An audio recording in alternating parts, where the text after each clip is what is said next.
folks, Professor K here. So if you're joining me from the last video, hopefully you are, you have just set up WP-Env and you are looking to start your first Gutenberg block. We are going to do that by following the WordPress official Create a Gutenberg Block tutorial together. And when we get done with that, what we'll have is a great base for me to show you a great tip for how to better code your Gutenberg block variations and find some of those attributes that are really hard to find in documentation. So with that, let's get started. All right, so this is the tutorial that we'll be following. This is the best method for setting up blocks in 2021 for WordPress. So Gutenberg block development is always changing and evolving. And even up through last year, a lot of people were using something called CGB scripts or Create Gutenblock to do something exactly like this.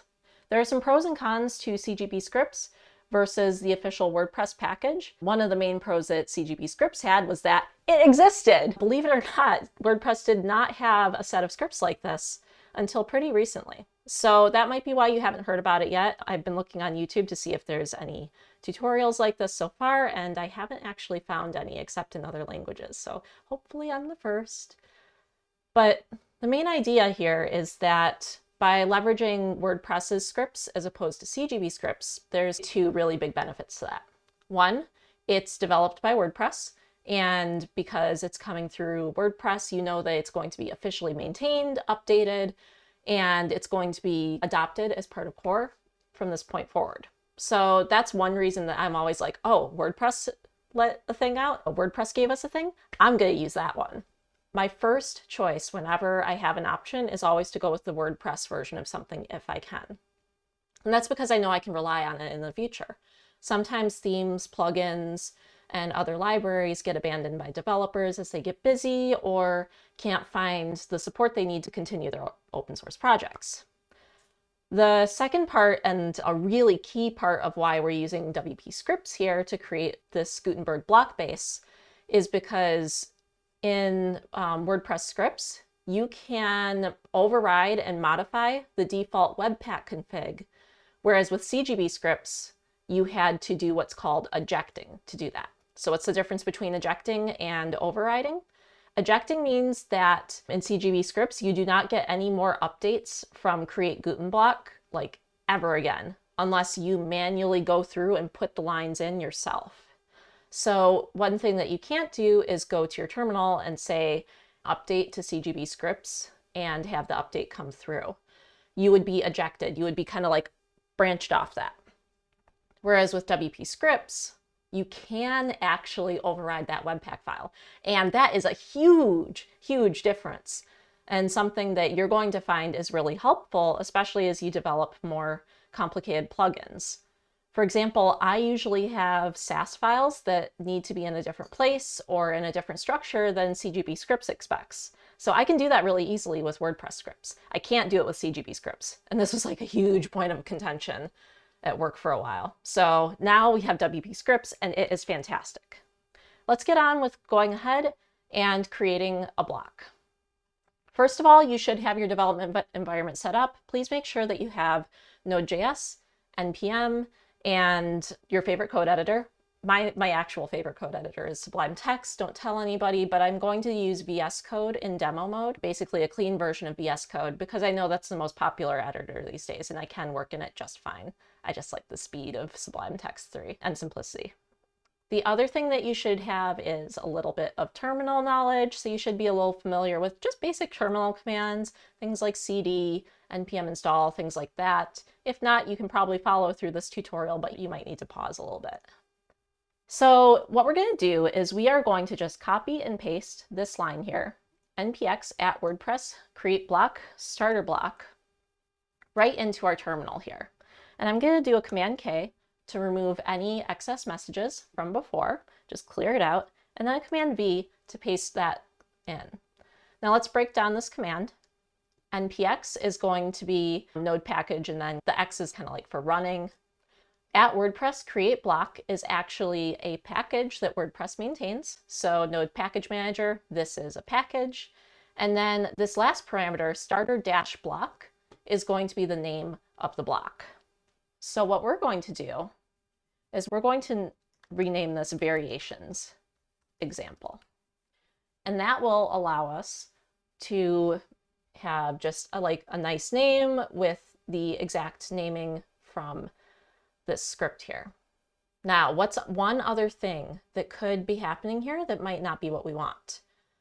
Well, for one thing, we are in the root or the home directory. So I'm at Ashley Cloje and I can see that I have the $sign and I'm just kind of like in the Ashley Cloje folder. That's not great. That would mean that on my Mac here on Finder, I would be like way up at the top. And it turns out I actually have some nicer places to do this in here. For example, I have this great GitHub folder over here. GitHub is where I use and maintain all my code. That's where I work professionally. So why would I go and create a block over in a different place?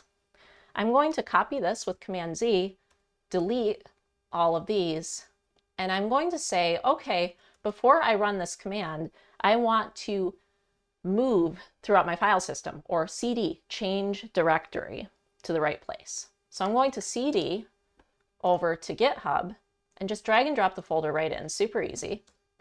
And now I can see I am at Ashley's iMac at GitHub, and that's where I want to be. That's where this script is going to run. So let's put this over here and our GitHub files over here. And we are just going to watch what happens. Let's do Command V, paste our variations example script back in, and hit return to run. Now you can see it's going to take a moment, and what part of this will do is it's going to go ask WP Scripts for all of the stuff that it needs to get this installed. And you can see that what's happened is over here in variations example, a new folder has been created. And what's happening is that a bunch of dependencies are coming in. WordPress Scripts is creating this whole Gutenberg environment for us. So here you can see block.json, package.json, and variations-example.php. It's also going through right now and saying, oh, based on what's in package.json, what are all of the dependencies that I need? Those will install in Node modules. So here you can see that the dependencies are changing on the fly, which is pretty cool. I can't make that any bigger, but you can see that the block editor is coming in, at WordPress blocks is coming in, all that Gutenberg stuff you need is coming in. This one here, I18N, is actually air nationalization. So those are tools for translation that are coming in. And you can see a couple things that connect back to our scripts here, right? So as this is installing, one thing that you can see is that in our script, npx at WordPress/create block, and then variations-example is coming through in a lot of the file naming conventions. So here, under name, it's variations-example.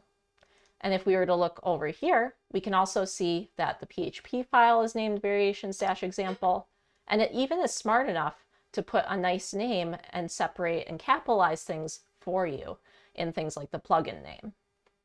So what this has done has created a very quick sample plugin for us to start working in that will give us one Gutenberg block. That's kind of the whole gist of this set of scripts. So what's great about this is that this will allow us to go ahead and start developing and also see what things look like as we go. Once this is done, you're going to see this done on the terminal here, and you're also going to see a couple of follow-up instructions to help you get started. So here, we're in the variations example folder. Now, right now, we are in Ashley's iMac at GitHub, or wherever you've chosen to install this. So if you were to go and run npm start right now, like it says, notice that it says inside that directory. So let's just try npm start to see what happens here. If we do nothing else and we do npm start, you're going to get an error like this.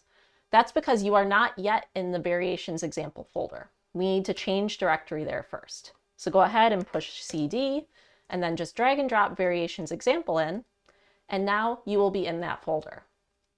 Now, if you ever don't know what to do in the terminal, oftentimes you can type what you think your command is, and then -- help, a help flag. And sometimes that will give you a list of instructions. In this case, it didn't. So what we're going to do is just look at package.json And let's see if we can even open this up right in VS Code here, just to take a closer look at it. And underneath scripts, you're going to see here's start, here's build, here's lint CSS and JS.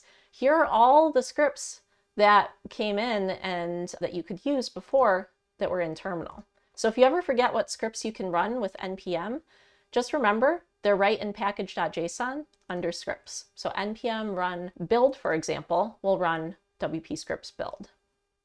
So let's try npm run start just to see where this gets us. npm run start.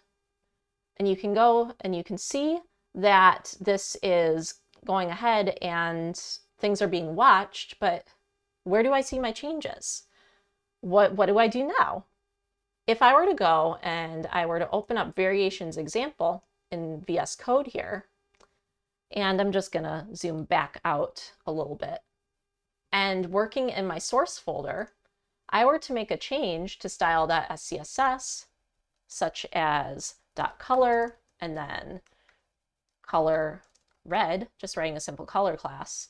Watching over here, once I save this, as long as npm run start is running, let's go ahead and save.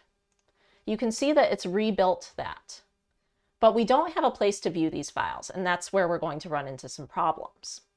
So with this, the next part is to actually have wp-env running so that we can see how these styles are working in an actual WordPress environment. So with that, I'm going to pause here and we're going to connect the dots between WP scripts and create blocks and wp-env so that you can develop everything all together. I'll see you in just a moment.